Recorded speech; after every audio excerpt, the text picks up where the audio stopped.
All right, let's dive in. Tonight, we're not just telling a ghost story. Nope. We are going to dissect one.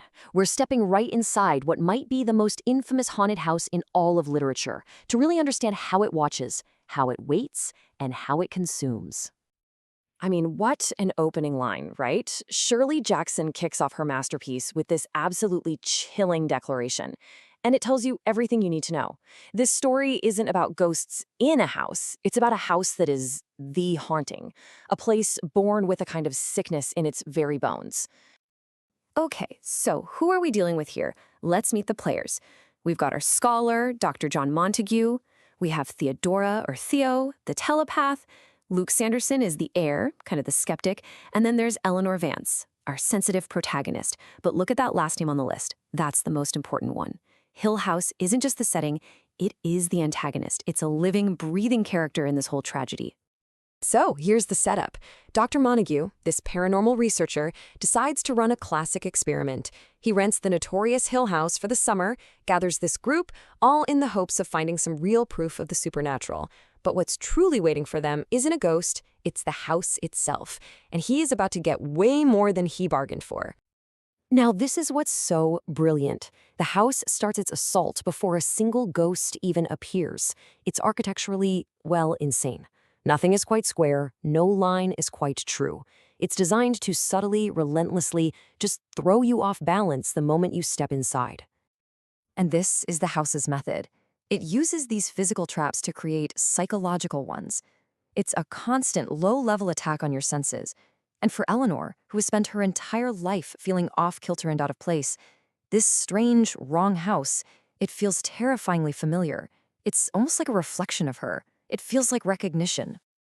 All right, let's get to the first night, because this is where it really starts to build. At first, the phenomena are kind of general, almost cliche, right? You've got unexplained banging, cold spots, faint laughter echoing down these empty halls. It's a group experience, something they can all share and try to rationalize. But that's just the house warming up. The real game begins when the general haunting stops and a targeted attack starts. Eleanor and Theo are woken up by this deafening pounding on their bedroom wall, and it's a sound that seems to be chasing something small and giggling right outside their door. In the pitch-black room, terrified, Eleanor hears a child's voice whispering. In that moment of pure fear, she just reaches out, clutches what she thinks is Theo's hand, and holds on for dear life. So in the morning, the truth comes out. Theo was sound asleep, clear across the room. She never moved. The hand Eleanor held in the dark, well, it belonged to nothing and no one. And this incident right here, this is the turning point. This is the moment the house stops playing with the whole group and focuses its immense, malevolent attention entirely on one person. It's like it tested them all, and now it has made its choice. This really shows you the house's main strategy: isolation. While everyone else is experiencing a haunted house, Eleanor is experiencing a house that is haunting her. Her name shows up on the walls. She hears her mother's voice. The house is preying on her deep loneliness by making her feel uniquely seen, special even. Dr. Montague has the academic theory for what's happening. He recognizes the pattern. The house is like a predator, separating one from the herd. But what he sees as weakness, the house sees as a wide-open invitation. And this is where Eleanor's psychology really starts to fracture. She stops fighting the house and actually starts to identify with it. She feels a kinship with this lonely, misunderstood place. She's not just a visitor anymore. She's starting to believe this is where she belongs. You know how every haunted house has its heart, its most evil room? In Hill House, it's the nursery. A room so cold, so filled with dread, that they keep it locked at all times. Until one night, of course, the doors just fly open on their own. Inside, it's just pure chaos. An unseen force is rampaging through the room. While the others are totally paralyzed with fear, Eleanor's reaction is deeply unsettling. She doesn't scream, she laughs. It's the sound of someone not just witnessing the terror, but finally, joyfully participating in it. Theo, the empath, sees it with perfect clarity. This isn't a random haunting. It's a courtship. The house has chosen Eleanor, and on some level, she has absolutely chosen it back. Now the possession becomes physical.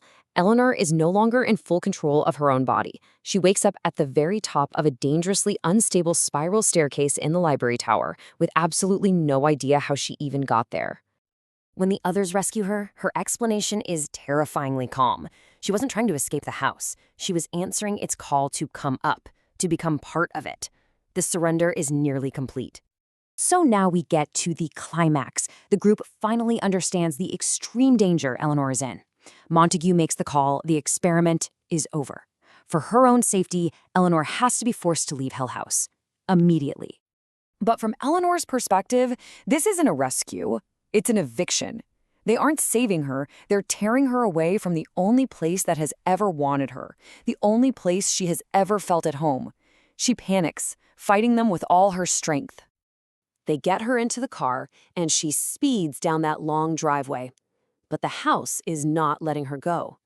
As she drives, she feels another presence taking control, invisible hands wrenching the wheel. The car veers violently right off the road. And these are her final thoughts, not of terror, but of this profound sense of belonging. In the instant before impact, as the wheel turns towards that old oak tree, her will and the house's will become one. It is a final, definitive merging. She is finally home.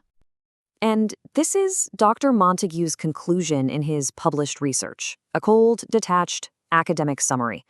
He sees the house as an insane, solitary entity. He sees Eleanor as its tragic victim. He basically just documents a failure. But the story itself suggests a far more haunting possibility, doesn't it? That this wasn't just about a house destroying a fragile woman.